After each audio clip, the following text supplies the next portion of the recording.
నమస్కారం city news కి స్వాగతం. ఉద్యోగాల పేరిట అమాయకులను మోసగిస్తున్న వారిపై చర్యలు తీసుకోవాలని Angalakuduru Ganesh youth convener TDP నాయకులు వీరవల్లి మురళి అన్నారు. నిరుద్యోగ యువతను లక్ష్యంగా చేసుకుని కొందరు ప్రభుత్వ ఉద్యోగాలు ఇప్పిస్తామంటూ పెద్ద ఎత్తున నగదు వసూళ్లకు పాల్పడుతున్నారని, నకిలీ అపాయింట్మెంట్ ఆర్డర్స్ చూపించి అమాయక ప్రజలను మోసం చేస్తున్నారని, అటువంటి వారిపై చర్యలు తీసుకోవడంతో పాటు భవిష్యత్తులో ఎవరూ మోసపోకుండా చూడాలని అధికారులను కోరారు. తెనాలి పరిసర ప్రాంతాల్లో ఇటీవల కాలంలో ఇటువంటి ఘటనలు తరచూ వెలుగులోకి వస్తూనే ఉన్నాయన్నారు. కోట్ల రూపాయల మేర ఉద్యోగాలు ఇప్పిస్తామని అమాయకుల దగ్గర నుండి వసూలు చేశారన్నారు. ప్రభుత్వం ఇటువంటి ఘటనల పట్ల కఠినంగా వ్యవహరించి నిందితులను శిక్షించాలని వీరవల్లి మురళి డిమాండ్ చేశారు. సమావేశంలో అంగలగుదురు గ్రామ ఉప సర్పంచ్ కనగాల నాగభూషణం, సత్యనారాయణ, శరణుగిరి, ముప్పవరపు సాంబశివరావు, గొల్లముడి సాయిగిరి, ముక్కాముల సుబ్బయ్య, ఎల్ఐసి శ్రీను, చెరుకూరు శ్రీను, పాలడుగు నాగయ్య, పేర నవీన్ తదితరులు పాల్గొన్నారు. ప్రభుత్వానికి సంబంధించి అనేక శాఖల్లో ప్రభుత్వం ఉద్యోగాలు ఇప్పిస్తామని చెప్పి కొంతమంది కేటుగాళ్ళు, ఎవరైతే చదువుకొని ఖాళీగా ఉద్యోగాల వేటలో ఉంటారో వాళ్ళకి ప్రభుత్వ ఉద్యోగం అనేటటువంటి ఒక వెర వేసి వాళ్ళ దగ్గర నుంచి 6 లక్షల దగ్గర నుంచి 10 లక్షల దాకా వసూలు చేసి దొంగ ఐడి కార్డులు, దొంగ అపాయింట్మెంట్ లెటర్స్ వాళ్ళ చేతికిచ్చి ఎంతోమందిని ఈ ప్రాంతంలో మోసాన్ని బారిన పడేస్తున్నారు. ఎందుకంటే అప్పో చొప్పో చేసి ఒక 10 లక్షలు కడితే మా అబ్బాయికి గవర్నమెంట్లో చిన్న ఉద్యోగం వస్తుంది, వాడు హాయిగా బతుకుతాడు అనే దాంట్లో తల్లిదండ్రులు అధిక వడ్డీలకి డబ్బులు తీసుకొచ్చి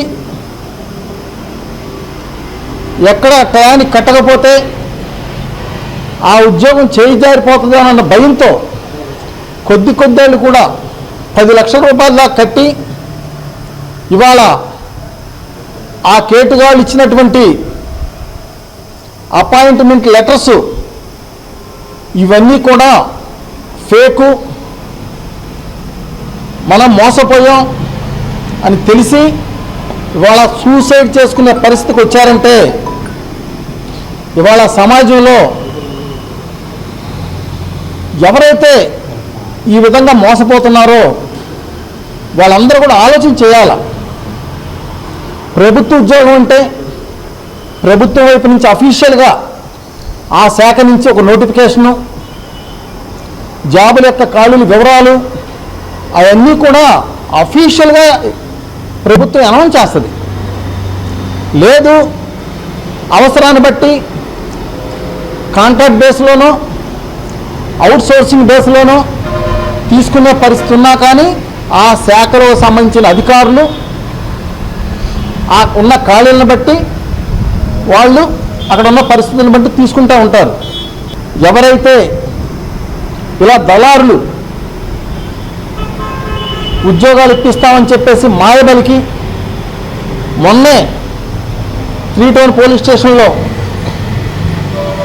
1.5 ఇలానే టోకరా పెట్టి జైలు పాలైంది మనం చూసాం. ప్రజెంట్ ఇప్పుడు కూడా మా అంగలకూతురులో కానివ్వండి, చుట్టుపక్కల ప్రాంతాల్లో కానివ్వండి, దాదాపు 2.5 కోట్ల నుంచి 3 కోట్ల దాకా ఇలా కట్టి మోసపోయి పోలీసు వారి దగ్గరికి వెళ్తే వాడు ఇవ్వడేమో అన్న భయంతో అటు డిపార్ట్మెంట్కి చెప్పలేక, ఎవరో చెప్పుకోవాలి అర్థం కాక ఇవాళ సతమతమవుతున్న పరిస్థితులు. ముఖ్యంగా చక్కగా చదువుకొని అంతా అవగాహన కలిగి ఇటువంటి కేటుగాళ్ళ చేతుల్లో ఎవరైతే చిక్కుకుంటున్నారో వాళ్ళందరూ కూడా ఒక ఆలోచన చేయాలి. తల్లిదండ్రులు కూడా ఒక ఆలోచన చేయాలి. ఎవరైతే ఈ కేటుగాళ్ళు గతి లేక ఇలాంటి మోసాలు పాల్పడే వాళ్ళు ఎలా మనకు గవర్నమెంట్ ఉద్యోగం మన పిల్లలకి ఇప్పించగలుగుతాడు? దీంట్లో ఉన్న మోసం ఏంటి అనేది గ్రహించలేక మోసపోతున్నారు. ఇప్పటికైనా యువత ఇటువంటి మోసగాళ్ళ చేతుల్లో చిక్కుకోవద్దు. మిద్దె తోట ద్వారా మనం తినేది మనమే పండించుకుందాం అంటున్నారు తెనాలి చిండావూరుకు చెందిన సూర్యదేవర కృష్ణదేవ్. మనం పండించేది తిందాం అనే నినాదంతో 2015వ సంవత్సరంలో హైదరాబాద్కు చెందిన అక్కిర శ్రీనివాస్ మరియు Saroja city of the terrace garden గ్రూప్ను స్థాపించారు. ప్రస్తుతం 2 తెలుగు రాష్ట్రాలలో సుమారు 1,00,000 మంది ఈ గ్రూప్లో సభ్యులుగా ఉన్నారు. ప్రస్తుతం ఎక్కువ మంది గృహిణులు పట్టణాల్లో ఇంటిపై సేంద్రియ పద్ధతిలో కూరగాయలు, ఆకుకూరలు, పండ్ల చెట్లను పెంచుతున్నారు. తెనాలి పరిసర ప్రాంతాల్లో సుమారు 200 మంది మిద్దె తోటల ద్వారా వారికి అవసరమైన పండ్లను, కూరగాయలను, ఆకుకూరలను పండించడంతో పాటు సిటీజీ గ్రూప్లో సభ్యులుగా ఉన్నారు. ఇటీవల కాలంలో ముఖ్యమంత్రి చంద్రబాబు నాయుడు కడప పట్టణంలో నిత్య తోటలను సందర్శించి గ్రూప్ సభ్యులతో వారి అనుభవాలను పంచుకున్నారు. రాష్ట్రంలో మిద్దె తోటల సాగు పెంచే విధంగా అందుకు అవసరమైన సహాయ సహకారాలు అందించాలని గ్రూప్ సభ్యులను ఆదేశించినట్లు కృష్ణదేవ్ తెలిపారు. ఈ క్రమంలో ప్రభుత్వం చేపట్టిన స్వర్ణాంధ్ర స్వచ్ఛాంధ్ర కార్యక్రమంలో భాగంగా ఈ నెల 3వ శనివారం నిర్వహించే బీట్ ద హిట్ కార్యక్రమంలో తోటలు పెంచడానికి కృషి చేయాలని ముఖ్యమంత్రి ఆదేశించినట్లు చెప్పారు. మిద్దె తోటలకు సంబంధించి సలహాలు, సూచనలు సిటీజీ గ్రూప్ తరఫున అందించేందుకు సిద్ధంగా ఉన్నామని, అవసరమైన వారు 8096188699 నంబర్లకు సంప్రదించాలని సూర్యదేవర కృష్ణదేవ్ తెలిపారు.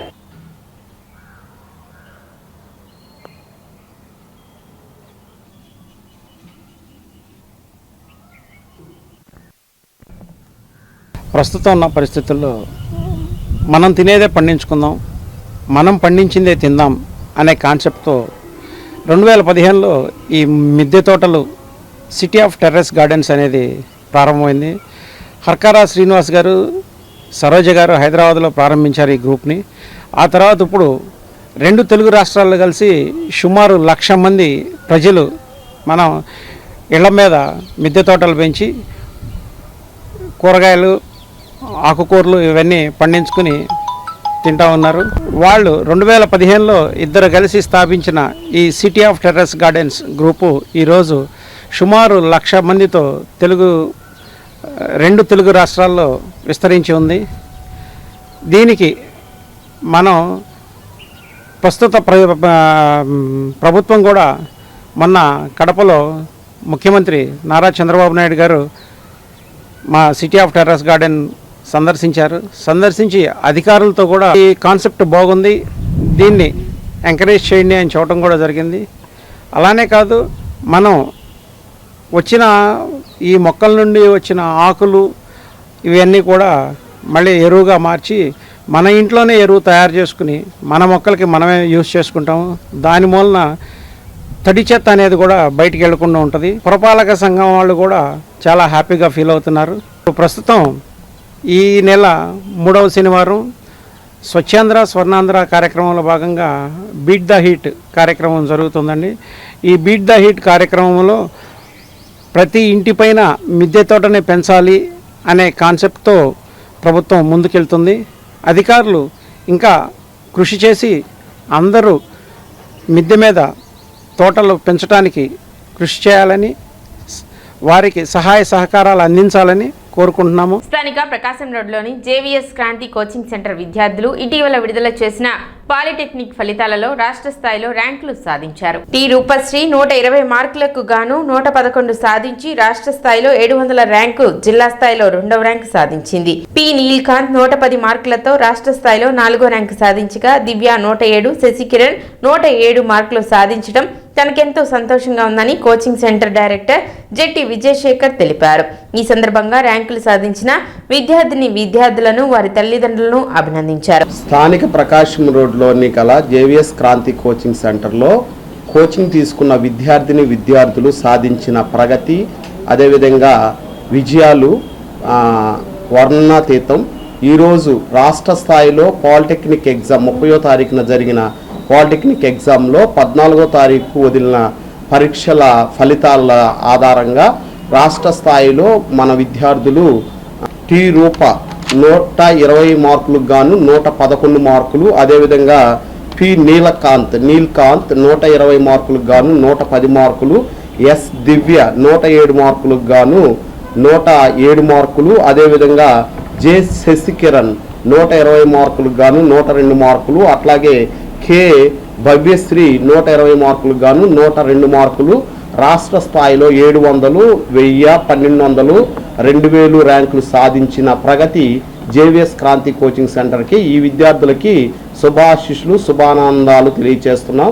I'm Rupashree and I scored 111 out of 120 marks and I'm really happy with my marks. I got satisfied by joining JVS Kranti Coaching Center.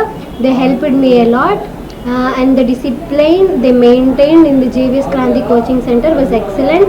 They prepared timetable and motivated me, guided me through my studies. And I'm really happy of the marks that I got.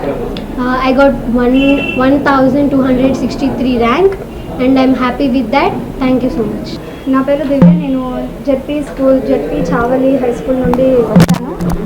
ఇక నేను తర్వాత after 10th నేను polytechnic చదవాలనుకున్నాను. నేను నా senior సలహా తీసుకున్నాను. ఇక్కడ పాలిటెక్నిక్లో Kranti coaching centre best అని. నేను ఇక్కడ జాయిన్ అయ్యాను. ఫస్ట్ డే నుండే నేను ఇక్కడ డిసిప్లిన్ కానీ ఇక్కడ టైం టేబుల్ కానీ మొత్తం ఫస్ట్ క్లాస్గా ఉంది. కాబట్టి ఈ ర్యాంక్ సాధించడానికి నేను చాలా సంతోషపడుతున్నాను. అండ్ నాకు 120కి 107 మార్క్స్ వచ్చాయి. అండ్ నా ర్యాంక్ వచ్చేసరికి 2342 ర్యాంకు. అండ్ నేను తర్వాత పాలిటెక్నిక్ చదవాలి, దాని తర్వాత బెనిఫిట్స్ ఏంటి అని కూడా డైరెక్టర్ సారే చెప్పారు. ఈ ర్యాంక్ సాధించడానికి ముఖ్యంగా డైరెక్టర్ సార్ వల్లే సాధ్యమైంది. నా పేరు రాజేష్. నేను క్రాంతి కోచింగ్ సెంటర్లో చదువుతున్నాను. మార్కులు వచ్చి జస్ట్ పాస్ అయ్యాను. ఎన్ని పెడుతున్నారో సార్ అన్ని పాస్ అయ్యాను. పట్టణంలోని 29, 30, 31 వార్డుల్లో మున్సిపల్ చైర్పర్సన్ తాడిపోయిన రాధిక గురువారం పర్యటించారు. గుంటూరు రోడ్ రావి టవర్స్ దగ్గర నుండి మార్కెట్ యార్డ్ వరకు మురుగునీటి డ్రైన్ పూడికలు, పిచ్చి మొక్కలు తీయించి కార్యక్రమాన్ని మున్సిపల్ అధికారులతో కలిసి పరిశీలించారు. శానిటేషన్ సిబ్బందికి తగు సూచనలు అందజేశారు. 31, 29 వార్డుల్లో వచ్చేసి మెయిన్ కాలువ అనేది ఇక్కడ చెంచుపేటలో మురుగు కాలువ తీపియటం జరుగుతుంది. పూడిక ఇక్కడికి వచ్చి ఎంక్రోచ్మెంట్ అనేది రైతు బజార్ లాగా ఆ డ్రైన్ల మీదే రైతు బజార్ లాగా ఏర్పాటు చేయడాన ఆ మురుగంతా వచ్చేసి ఆ కాలువ దగ్గర అక్కడ ఆగిపోవడం జరిగింది. అదే ఎంక్రోచ్మెంట్ తీపిచ్చి ఆ డ్రైన్ అనేది క్లీన్ చేపిస్తుంది జరుగుతుంది. ఇప్పుడు వేస్ట్ వ్యర్థాలు ఏవైతే ఉన్నాయో అవన్నీ కాలువలో వేయటానా, అలానే ఈ సిల్డ్ కూడా ఉంది. గతంలో ఎప్పుడు తీసారని కౌన్సిలర్ గారిని అడిగాను. మ్యాక్సిమం ఆయన కూడా మాకు తెలియదండి అని చెప్పడం జరిగింది. ఆ పూడికిని ఈరోజు మేము తీపిస్తాం జరుగుతుంది గ్యాంగ్ వర్క్ పెట్టి. అలానే ఈ డ్రైన్ వల్ల ఆడ కూరగాయల వ్యాపారం కానివ్వండి, హోటల్స్ ఉండే ఎక్కువగా ఇలాంటివి పెడతానా ఈ కాలువ తీయటం పూడిక తీయటానికి చాలా ఇబ్బందిగా ఉందని వాళ్ళు మా వర్కర్స్ కూడా వదిలేయటం జరుగుతుంది. ఆ వదిలేయటాన ఆ మురుగంతా అక్కడ సిల్ట్ ఉంటానా ఆ ప్రధానంగా వార్డుల్లో చిన్న కాలువైనా సరే ఆ మురుగు నీళ్ళు పారుదల లేకుండా అక్కడ ఆగిపోవడం జరుగుతుంది. ఈ కాలువ మనకు తీసే విధంగా ఉంచమని కోరుతున్నాను అందరినీ. కార్యక్రమంలో 30వ ward councillor K Jaipal, health officer Helen Nirmala, town planning అధికారి సాంబశివరావు పాల్గొన్నారు.